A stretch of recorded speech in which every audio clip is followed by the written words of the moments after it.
Hello, book lovers. Welcome to another session number 8 of the guided reading of Anne Brontë's Agnes Grey. Today we'll be reading and discussing chapters 14 and 15. But before we dig deep into Anne Brontë's masterpiece, I have something to tell you, book lover, who, like me, loves reading the classics of Victorian literature. We are in the month of October, and perhaps you've heard of the expression Victober before. And Victober is a worldwide read along or readathon. You can call it as you wish, but people take the time to dedicate themselves to reading the classics of Victorian literature. So, hence Victober, Victorian literature in October. And that's what we're doing right now. We're reading this book, Agnes Grey by Anne Brontë, which is one of the significant titles of Victorian literature. But I have something more to offer you. You well know, if you've been following me for a while, that I am a 19th century English teacher. I love everything about 19th century English literature. And the Victorian period is, well, I always tell my students that if I had the chance to go back in time, I would love to visit London in the Victorian era. So I would like to share some of my passion, my knowledge. I teach Victorian literature. I've written about Victorian literature. I've done research on Victorian literature. So I've decided to create a masterclass called An Introduction to Victorian Literature to give you all you need to know in order to really savor the classics of Victorian literature. This masterclass will be released on the 10th of November. So from then on, you can watch it anytime you want. You can register for it right away. And in October also, the very end of October, we're having our October Literary Workshop. This time, we're talking about Robert Louis Stevenson's The Strange Case of Dr. Jekyll and Mr. Hyde.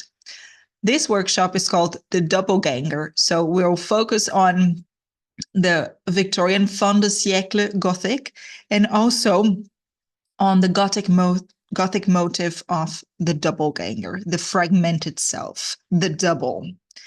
We're going to have a great discussion. You get access to the preparatory material, the academic article. I always add an academic article as reference material for all participants of workshops. So you can sign up for the workshop right away. The live sessions will take place on Sunday, the 27th of October, so this upcoming Sunday, and the week after that, the 3rd of November. And if you're interested in taking them both, I have a very special offer, the Victober combo. So you can register to the masterclass, An Introduction to Victorian Literature, and the workshop, which you can follow live. It's very nice to interact with book lovers around the world. We have a very nice conversation. You have direct access to me live, so that's really interesting. But if you cannot join us live, the sessions are recorded, so you can watch them anytime you want. So really, there is no excuse. And you can get them both for a very special price. It's called the Victober Combo, and it's only available until the 31st of October. So don't miss the chance to get these two courses on Victorian literature for a special price. So go straight to the website booksandculture.club and secure your spot right away. Okay, so let's talk about what we discussed last time. In session 7, we read chapters 12 called The Shower and chapter 13 called Primroses. I loved that chapter, Primroses. So what happened last time? At what point of the story are we? So in the chapter The Shower, Agnes has some time to visit Nancy Brown again, one of the cottagers. And surprise, Mr. Weston comes to visit at the same time that she's there. It's raining outside, hence the title of the chapter, The Shower. So he stays for a couple of minutes and they have a very short conversation. He has come because he has rescued Nancy's old cat. And when he says, so they're having this conversation, very, ordinary. But when he says he doesn't really care about the squire's approval, and that is, of course, Agnes's boss, Mr. Murray, like he doesn't care about Mr. Murray's approval, at that moment, without saying anything, they feel an instant connection. And in the following chapter, The Primroses, Agnes and the girls are on their way back from church, and Agnes sees some primroses. They're walking in front of her with their, companions, talking, very engaged in conversation. And Agnes is walking a little bit farther back, and she sees some primroses, which remind her of her home, her beloved family that she has left behind. But she couldn't reach them. But to her surprise, Mr. Weston picks them up for her. And then they talk briefly as they're walking. And he says he has no home and no friends. And Agnes really pities him because she knows how important it is to have a home to come back to and family that love you no matter what. She keeps the flowers. After she's home, she keeps the flowers and prays to God. We don't know what for, but could it be that she's praying to be able to be the person who can offer the domestic felicity that Mr. Weston craves for? I personally think that's what she was praying for. So now we'll read chapters 14 called The Rector and chapter 15 called The Walk. You see that the chapters have very straightforward titles. The definite article, the, followed by a noun. So let's read together The Rector. So grab your copy of Agnes Grey, grab a cup of coffee, a cup of tea, some water, whatever you would like, some hot chocolate, and let's read together. The following day was as fine as the preceding one. Soon after breakfast, Miss Matilda, having galloped and blundered through a few unprofitable lessons, and vengefully thumped the piano for an hour in a terrible humor with both me and it, because her mamma would not give her a holiday, had betaken herself to her favorite places of resort, the yards, the stables, and the dog kennels.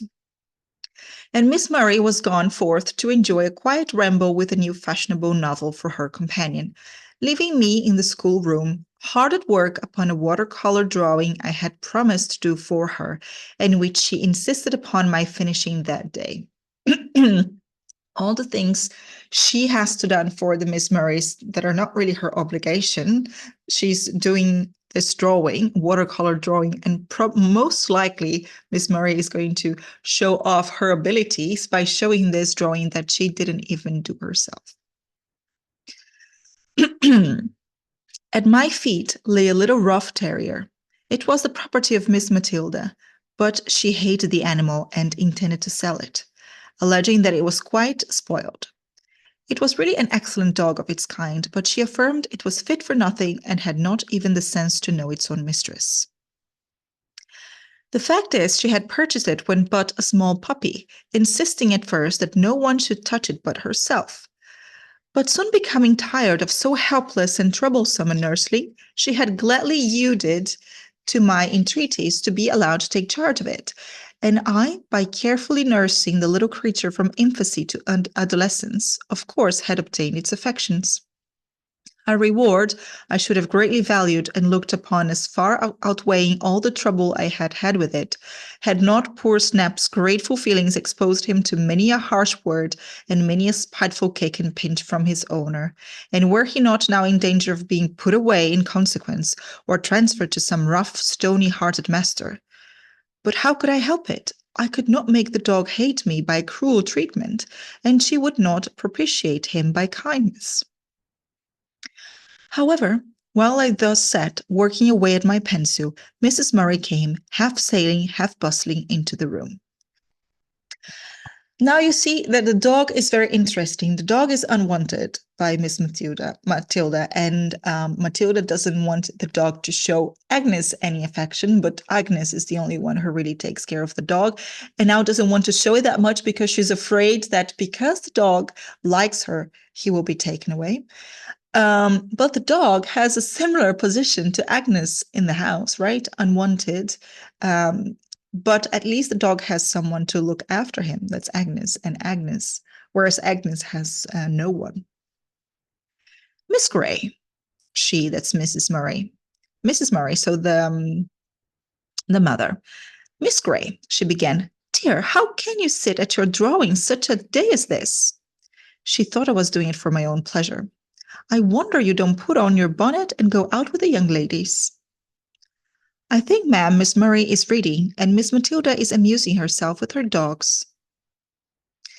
If you would try to amuse Miss Matilda yourself a little more, I think she would not be driven to seek amusement in the companionship of dogs and horses and rooms so much as she is. And if you would be a little more cheerful and conversable with Miss Murray, she would not so often go wandering in the fields with a book in her hand. However, I don't want to vex you, added she, seeing, I suppose, that my cheeks burned and my hand trembled with some unnameable emotion. Do pray try not to be so touchy. There's no speaking to you else. And tell me if you know where Rosalie's gone and why she likes to be so much alone. She says she likes to be alone when she has a new book to read. But why can't she read it in the park or the garden? Why should she go into the fields and lanes? And how is it that Mr. Hatfield so often finds her out?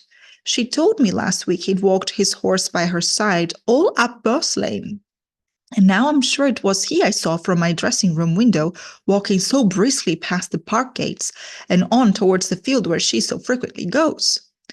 I wish she would go and see if she's there, and just gently remind her that it is not proper for a young lady of her rank and prospects to be wandering about by herself in that manner, exposed to the attentions of any one that presumes to address her, like some poor neglected girl that has no park to walk in and no friends to take care of her, and tell her that her papa would be extremely angry if he knew of her treating Mr. Hatfield in that familiar manner that I fear she does.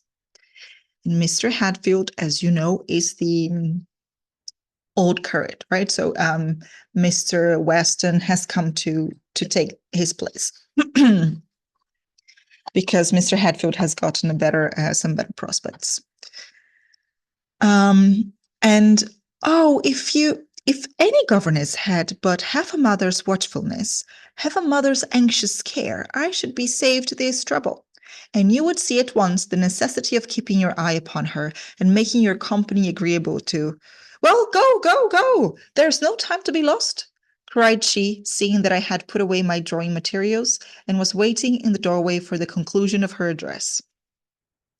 According to her prognostications, I found Miss Murray in her favorite field just without the park, and unfortunately not alone. For the tall, stately figure of Mr. Hatfield was slowly sauntering by her side. Here was a poser for me. Now, if you wonder what poser means, let's take a look here. The poser means a dilemma, a puzzle. So, where is it?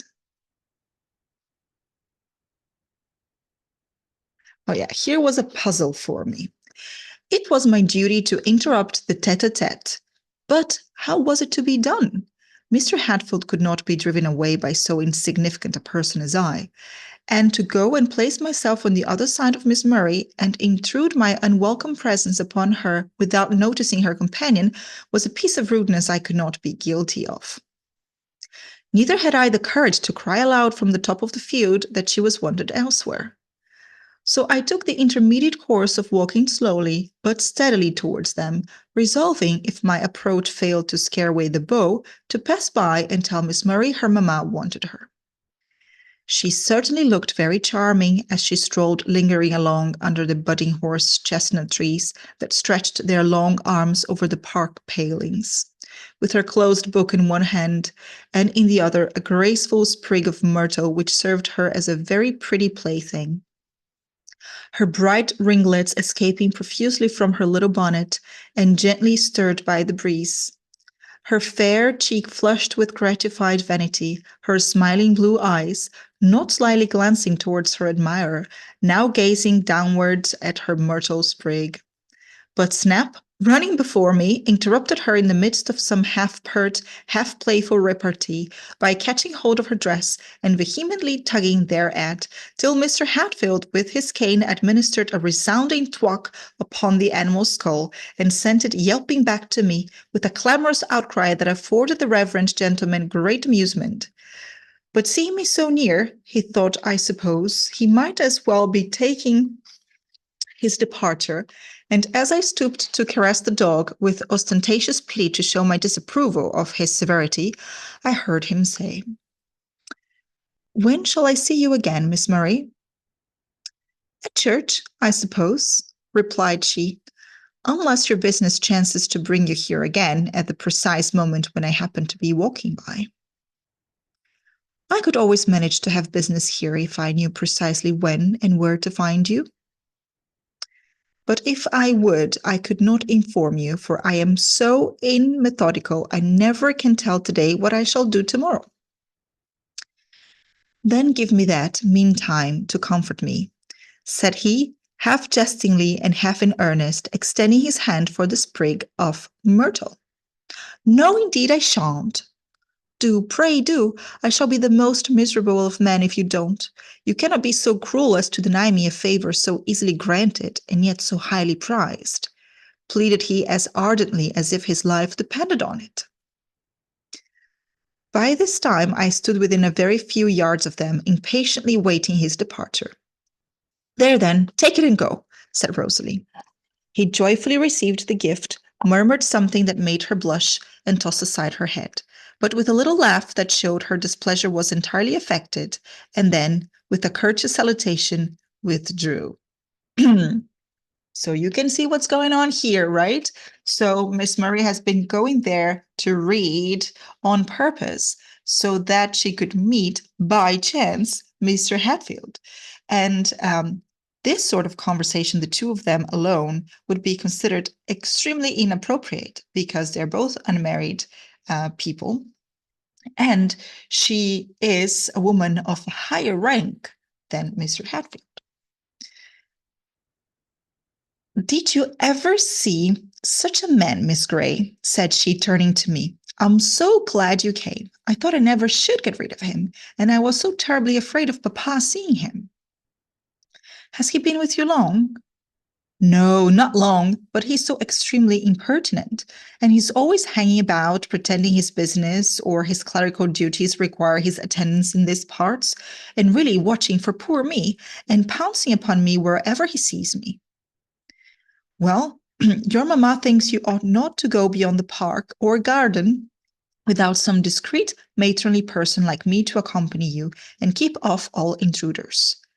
She described Mr. Hatfield hurrying past the park gates and forthwith dispatched me with instructions to seek you up and to take care of you, and likewise to warn, "Oh, mamma's so tiresome," as if I couldn't take care of myself.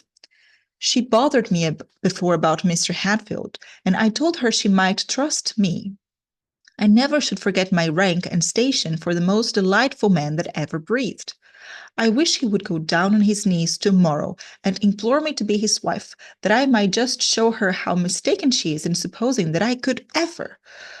It provokes me so to think that I could be such a fool as to fall in love. It is quite beneath the dignity of a woman to do such a thing.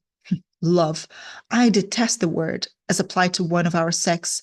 I think it a perfect insult. A preference I might acknowledge, but never for one like poor Mr. Hatfield, who has not 700 a year to bless himself with. I like to talk to him because he's so clever and amusing. I wish Sir Thomas Ashby were half as nice.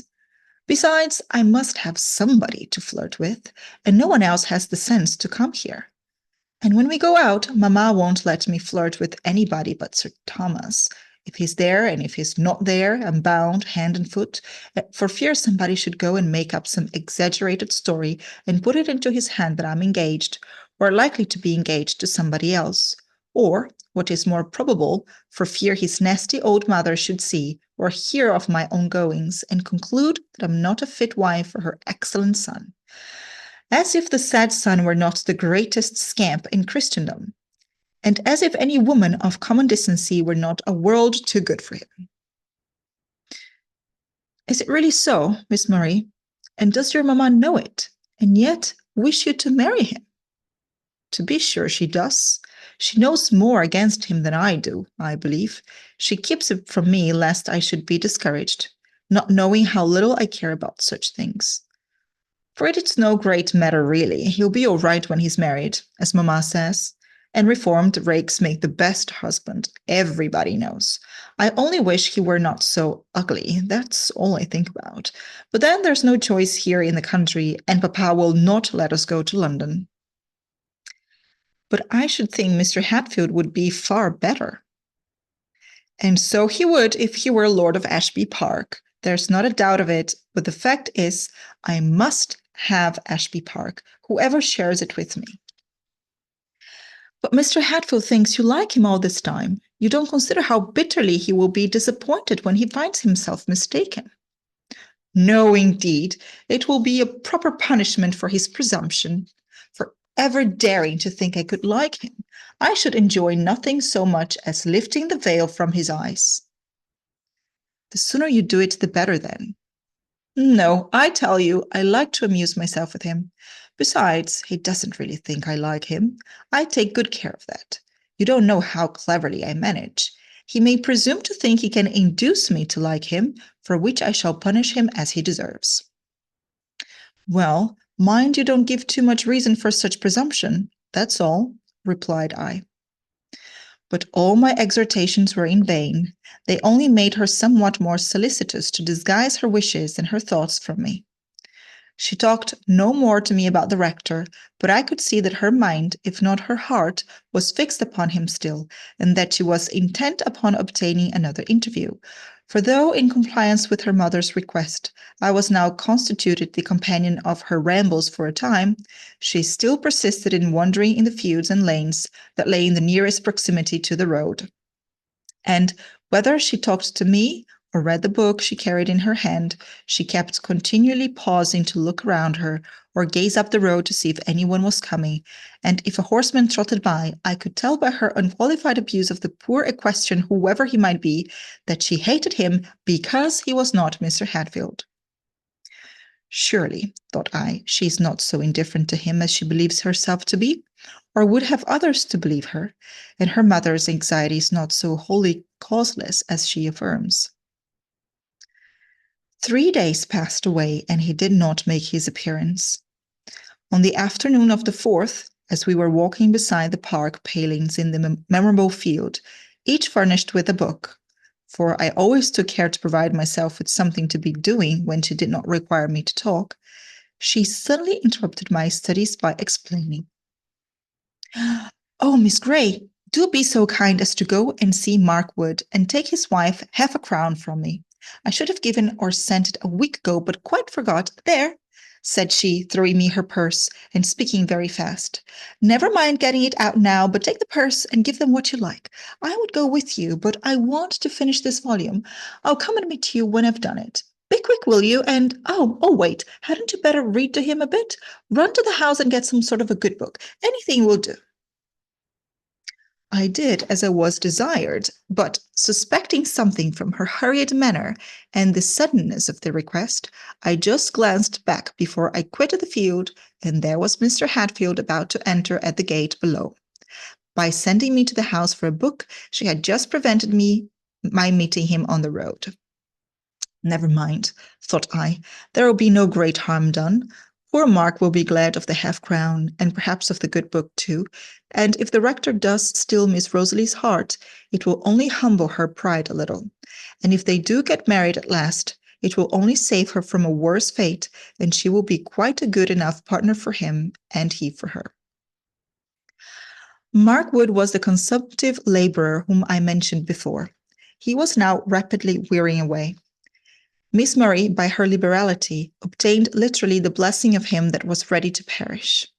For though the half-crown could be of very little service to him, he was glad of it for the sake of his wife and children, so soon to be widowed and fatherless. After I had sat a few minutes and read a little for the comfort and edification of himself and his afflicted wife, I left them. But I had not proceeded 50 yards before I encountered Mr. Weston, apparently on his way to the same abode. He greeted me in his usual quiet, unaffected way, stopped to inquire about the condition of the sick man and his family, and with a sort of unconscious, brotherly disregard to ceremony, took from my hand the book out of which I had been reading, turned over the pages, made a few brief but very sensible remarks, and restored it.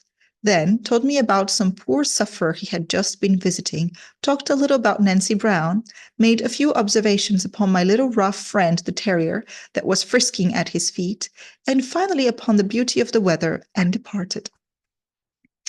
I have omitted to give a detail of his words from a notion that they would not interest the reader as they did me, and not because I have forgotten them.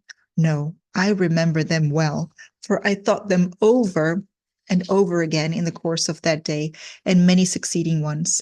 I know not how often, and recalled every intonation of his deep, clear voice, every flash of his quick brown eye, and every gleam of his pleasant but too transient smile. Such a confession will look very absurd, I fear, but no matter. I have written it, and they that read it will not know the writer. So yes, she has met Mr. Weston. So the rector, the title of this chapter is quite ambiguous. It could refer to the rector, Mr. Hatfield, and his relationship or potential relationship with Miss Murray, or the rector, Mr. Weston, and his potential relationship with Agnes. And she withholds information from the reader, right? She does not write Mr. Weston's words. She just says what he said very briefly without adding his own words, because she thinks it would not interest the reader. But that doesn't mean the reader of this book, us. I would be interested to read his words, but what he means here is that it was just an ordinary conversation that no one would pay much attention to. But she would. She remembers every word, every intonation, his face, his smile, and that's because you can tell by now that she loves him, right? While I was walking along, happy within and pleased with all around, Miss Murray came hastening to meet me, her buoyant step, flushed cheek, and radiant smile showing that she too was happy in her own way. Running up to me, she put her arm in mine, and without waiting to recover breath, began, "Now, Miss Grey, think yourself highly honored, for I'm come to tell you my news before I've breathed a word of it to anyone else." "Well, what is it?" "Oh, such news! In the first place, you must know that Mr. Hatfield came upon me just after you were gone. I was in such a way for fear papa or mamma should see him. But you know I couldn't call you back again. And so oh dear, I can't tell you all about it now, for there's Matilda, I see, in the park, and I must go and open my budget to her." Now, open my budget is an expression, not current anymore, but to open my budget means to share my news, provide details of what has occurred. So she sees Matilda and she wants to tell Matilda the news first. But, however, Hatfield was most uncommonly audacious, unspeakably complimentary, and unprecedentedly tender, tried to be so at least. He didn't succeed very well in that, because it's not his vein. I'll tell you all he said another time. But what did you say? I'm more interested in that. I'll tell you that too at some future period. I happened to be in a very good humor just then, but though I was complaisant and gracious enough, I took care not to compromise myself in any possible way. But, however, the conceited wretch chose to interpret my amiability of temper his own way, and at length presumed upon my indulgence so far that, what do you think, he actually made me an offer. And you?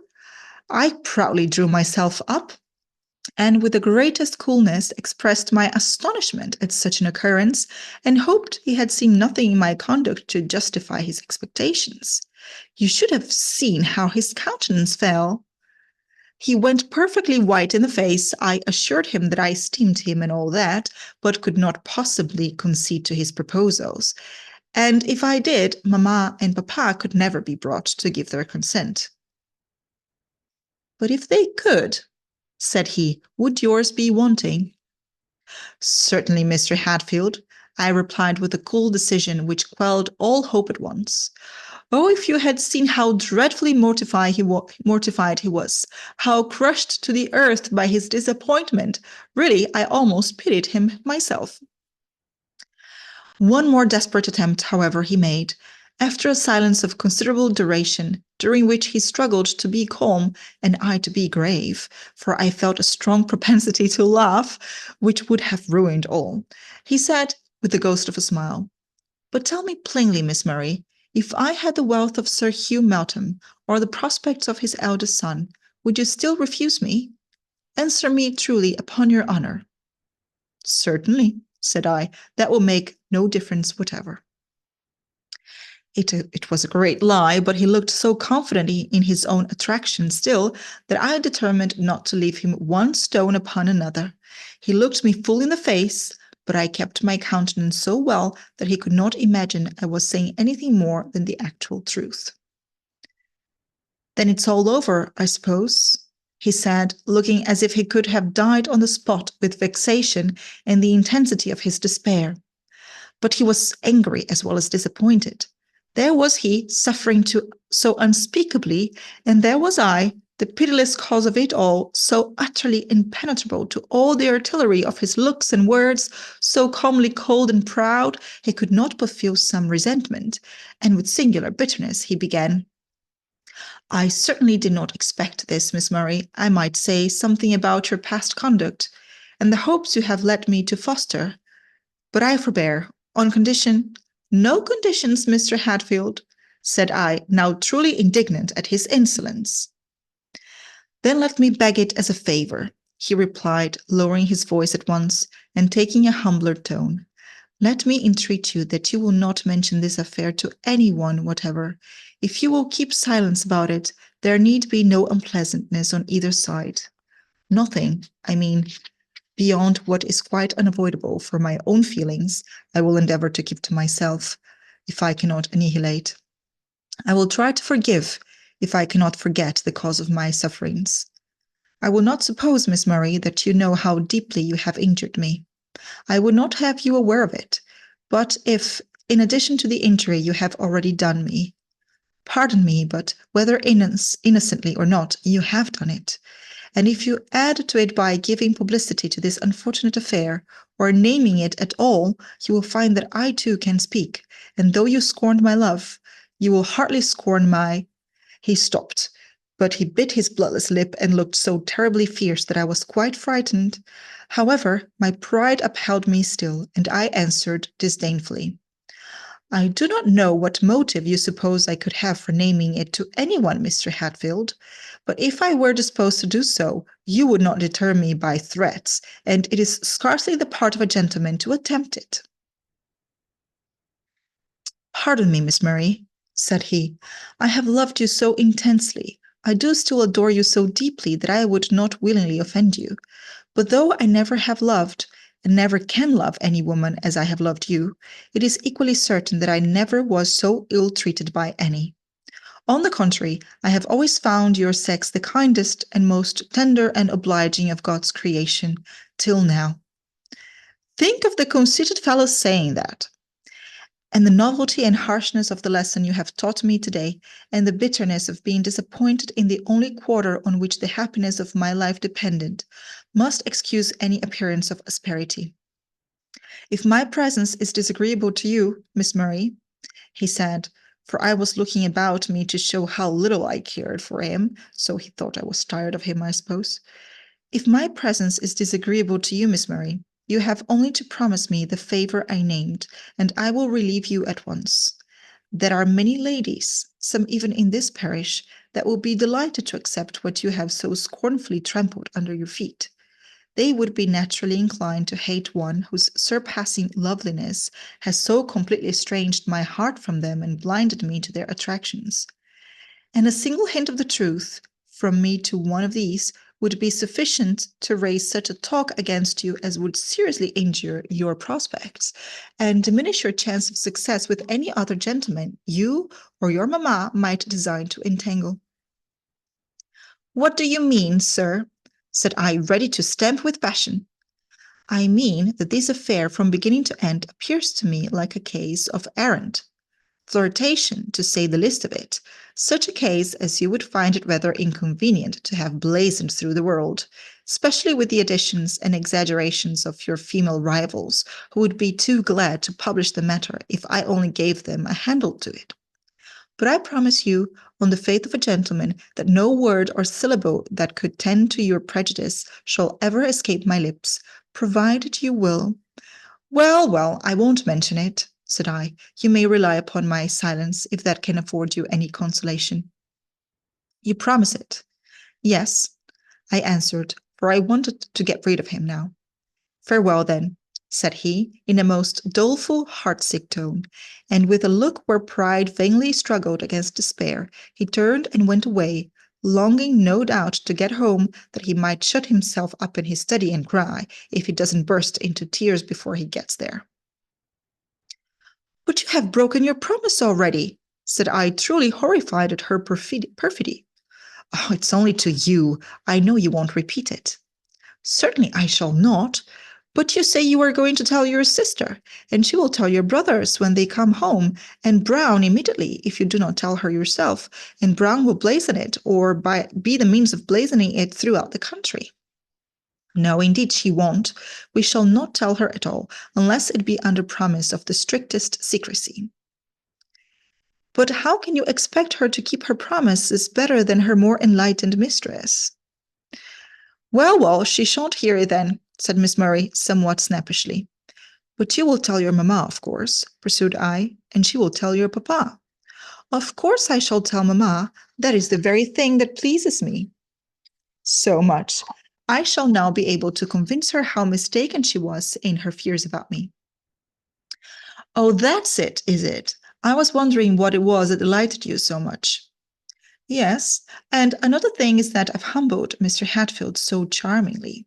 And another, why, you must allow me some share of female vanity.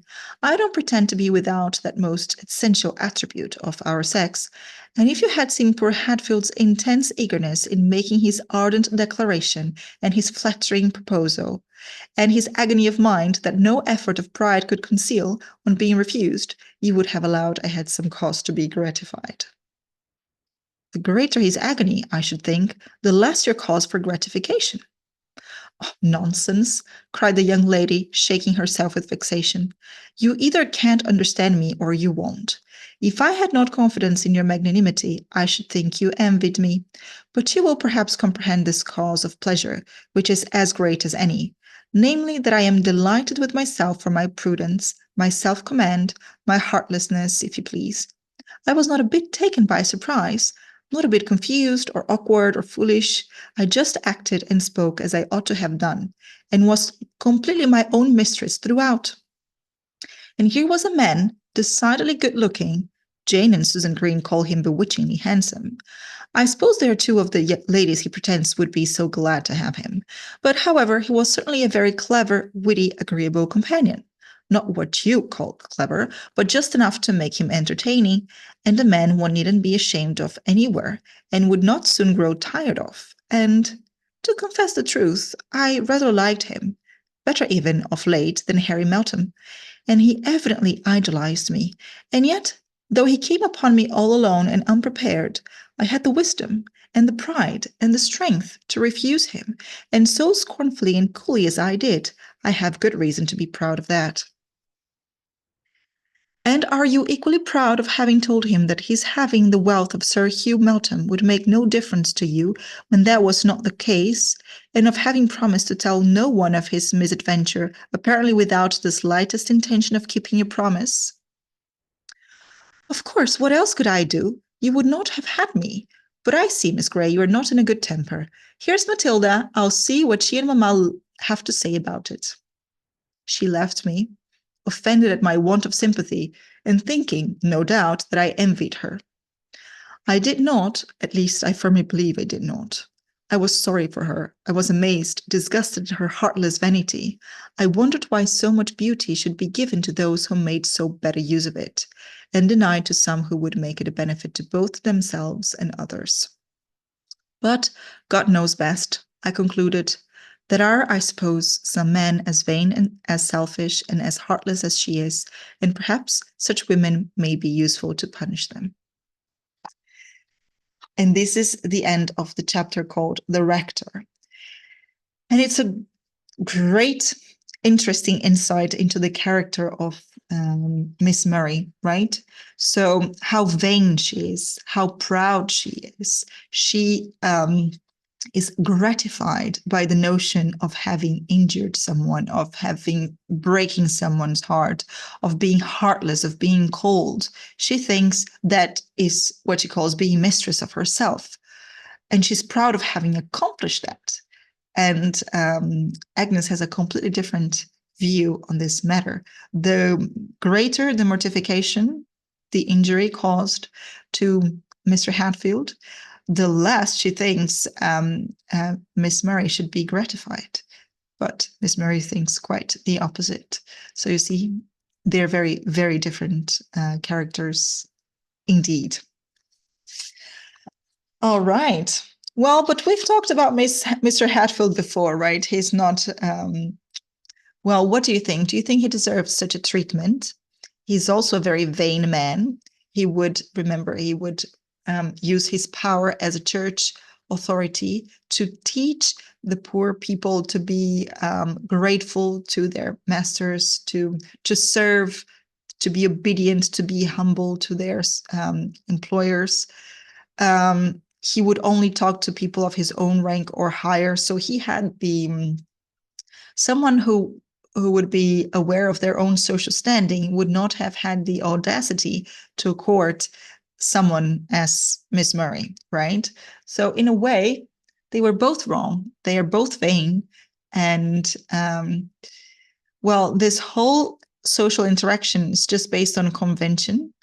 And they only hurt each other because I'm sure from what we've read here, in between the lines, that Miss Murray was quite smitten, that she really liked the company of Mr. Hatfield, but she would never even entertain that option because he does not come with Ashby Park, and she wants to be the mistress of the lady of Ashby Park. All right, so let's carry on and read chapter 15 called The Walk.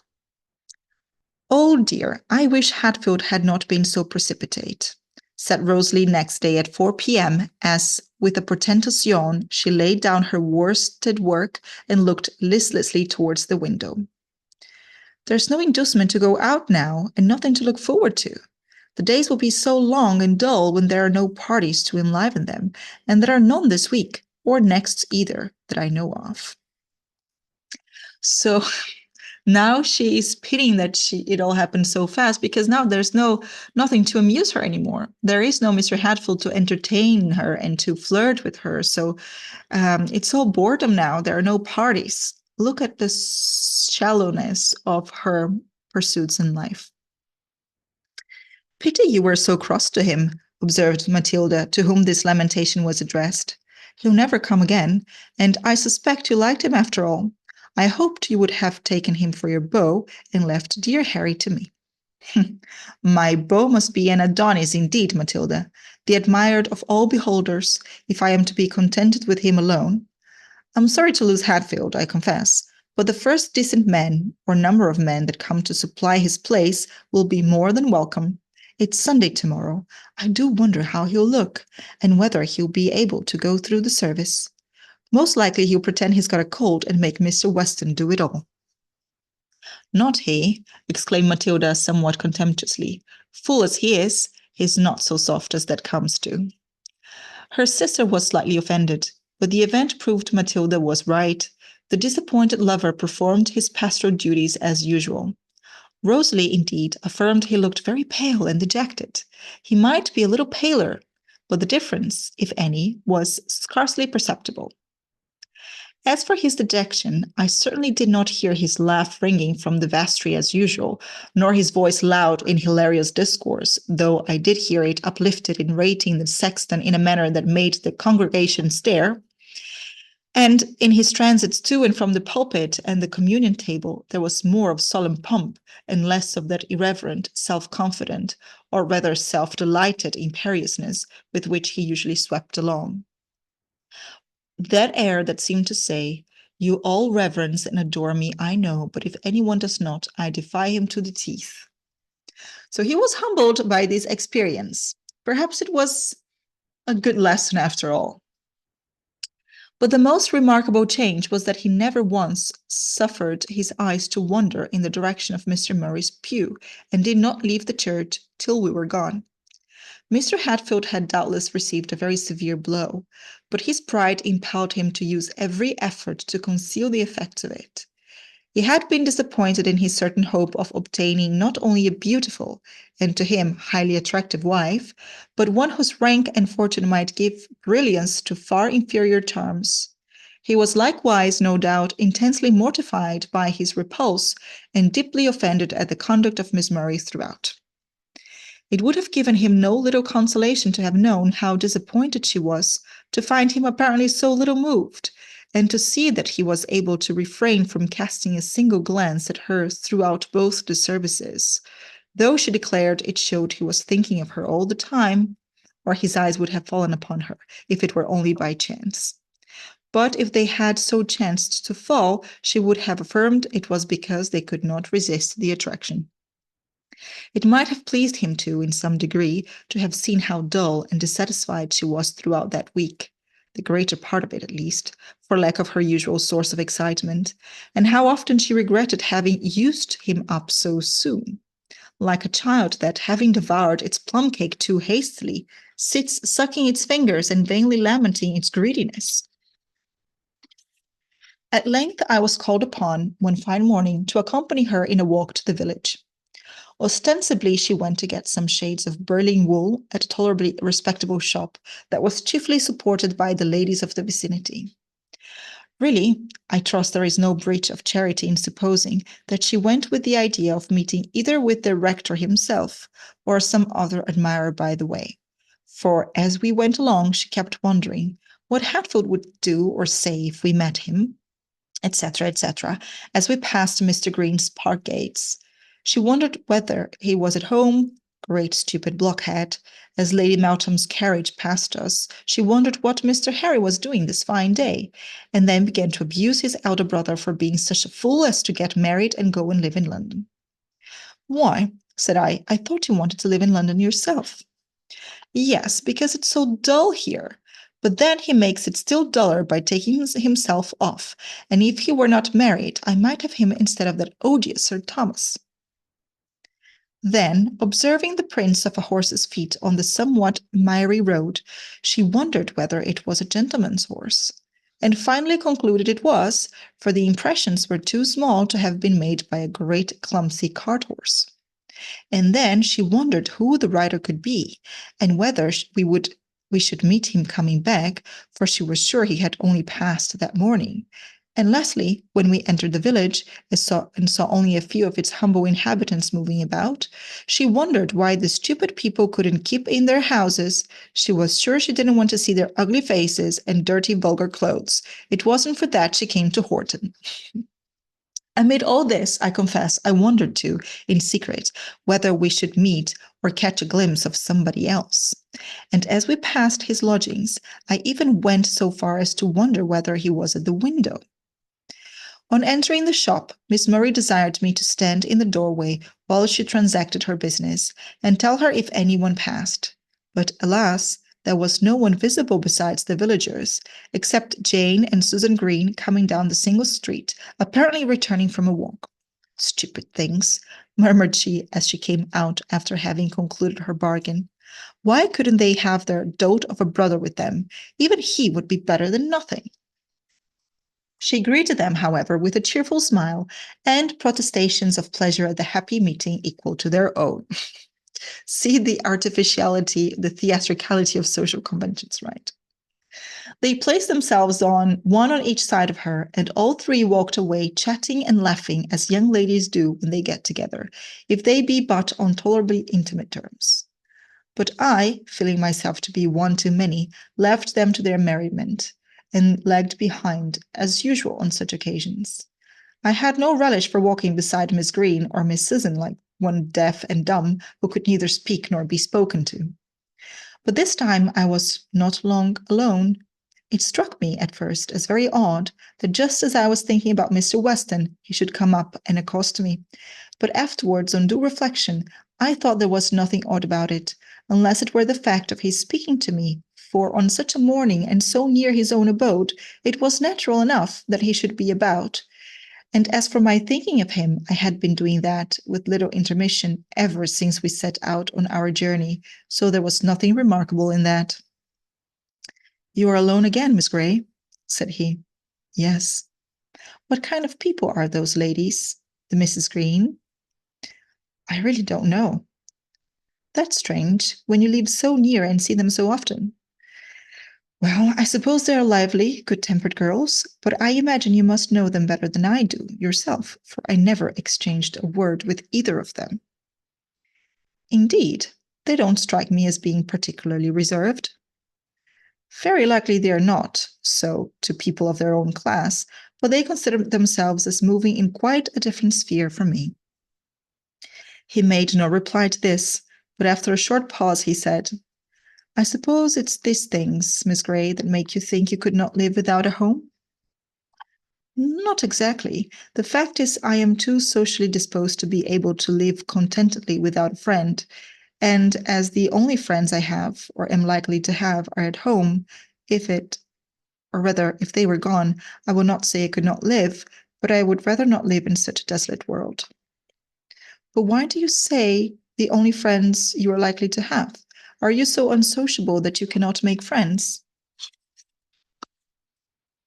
"No, but I never made one yet, and in my present position there is no possibility of doing so, or even of forming a common acquaintance. The fault may be partly in myself, but I hope not altogether." "The fault is partly in society, and partly, I should think, in your immediate neighbors, and partly too in yourself, for many ladies in your position would make themselves be noticed and accounted of. But your pupils should be companions for you in some degree. They cannot be many years younger than yourself." "Oh, yes, they are good company sometimes, but I cannot call them friends, nor would they think of bestowing such a name on me. They have other companions better suited to their tastes." "Perhaps you are too wise for them. How do you amuse yourself when alone? Do you read much?" "Reading is my favorite occupation when I have leisure for it, and books to read." From speaking of books in general, he passed to different books in particular, and proceeded by rapid transitions from topic to topic, till several matters, both of taste and opinion, had been discussed considerably within the space of half an hour, but without the embellishment of many observations from himself. He being evidently less bent upon communicating his own thoughts and predilections than on discovering mine. He had not the tact or the art to effect such a purpose by skillfully drawing out my sentiments or ideas through the real or apparent statements of his own, or leading the conversation by imperceptible gradations to such topics as he wished to advert to. But such gentle abruptness and such single-minded straightforwardness could not possibly offend me. And why should he interest himself at all in my moral and intellectual capacities? What is it to him what I think or feel? I asked myself. And my heart throbbed in answer to the question. But Jane and Susan Green soon reached their home. As they stood parleying at the park gates, attempting to persuade Miss Murray to come in, I wished Mr. Weston would go, that she might not see him with me when she turned round. But unfortunately, his business, which was to pay one more visit to poor Mark Wood, led him to pursue the same path as we did till nearly the close of our journey. When, however, he saw that Rosalie had taken leave of her friends, and I was about to join her, he would have left me and passed on at a quicker pace. But as he civilly lifted his hat in passing her, to my surprise, instead of returning the salute with a stiff, ungracious bow, she accosted him with one of her sweetest smiles, and walking by his side, began to talk to him with all imaginable cheerfulness and affability, and so we proceeded all three together. After a short pause in the conversation, Mr. Weston made some remark addressed particularly to me, as referring to something we had been talking of before. But before I could answer, Miss Murray replied to the observation and enlarged upon it. He rejoined, and from thence to the close of the interview, she engrossed him entirely to herself. It might be partly owing to my own stupidity, my want of tact and assurance, but I felt myself wronged. I trembled with apprehension, and I listened with envy to her easy, rapid flow of utterance, and saw with anxiety the bright smile with which she looked into his face from time to time, for she was walking a little in advance for the purpose, as I judged, of being seen as well as heard. If her conversation was light and trivial, it was amusing, and she was never at a loss for something to say or for suitable words to express it in. There was nothing pert or flippant in her manner now, and when she walked with Mr. Hatfield, there was only a gentle, playful kind of vivacity which I thought must be peculiarly pleasing to a man of Mr. Weston's disposition and temperament. When he was gone, she began to laugh and muttered to herself, "I thought I could do it." "Do what?" I asked. "Fix that man." "What in the world do you mean?" "I mean that he will go home and dream of me. I have shot him through the heart." "But how do you know?" "By many infallible proofs, more especially the look he gave me when he went away. It was not an impudent look. I exonerate him from that. It was a look of reverential, tender adoration. Ha ha! He's not quite such a stupid blockhead as I thought him." I made no answer, for my heart was in my throat, or something like it, and I could not trust myself to speak. "Oh, God, avert it!" I cried internally, "for his sake, not for mine." Miss Murray made several trivial observations as we passed up the park, to which, in spite of my reluctance to let one glimpse of my feelings appear, I could only answer by monosyllables. Whether she intended to torment me or merely to amuse herself, I could not tell, and did not much care, but I thought of the poor man and his one lamb, and the rich man with his 1,000 flocks, and I dreaded I knew not what for Mr. Weston, independently of my own blighted hopes. Right glad was I to get into the house and find myself alone once more in my own room. My first impulse was to sink into the chair beside the bed, and laying my head on the pillow, to seek relief in a passionate burst of tears. There was an imperative craving for such an indulgence, but alas, I must restrain and swallow back my feelings still. There was the bell, the odious bell for the schoolroom dinner, and I must go down with a calm face and smile and laugh and talk nonsense. Yes, and eat too, if possible, as if all was right and I was just returned from a pleasant walk. And that's the end of chapter 15. Wow. So after the previous chapter in which we have seen how Rosalie treated Mr. Hatfield, we know where she's going or where she wants to go with Mr. Weston. She wants to do the exact same thing, just to gratify her ego, her vanity, her pride. But by doing that, she would ruin the chances that Agnes has and the hope she has developed, the connection she has felt with Mr. Weston so far. Now, what do you think? Do you think Mr. Weston will fall for Miss Murray's charms, or is he smarter than that? And then again, we end the chapter with a very sad note, how she cannot even have the time to feel her feelings. She has to control them because the bell has rung and she's needed to eat at the school dinner room with Miss Murray and the others. She does not have the time to grieve for an outburst of her feelings. That's something that would make her feel better. Well, I don't know about you, but I'm really enjoying this book by Anne Brontë. Agnes Grey is definitely one of my favorite Brontë sisters' works, Jane Eyre is my favorite. Wuthering Heights I also love, but perhaps after that, Agnes Grey would be in third place. Well, I'm curious to know your thoughts. Leave your comments in the comment section below, and I will see you next time for our session number 9. Bye-bye.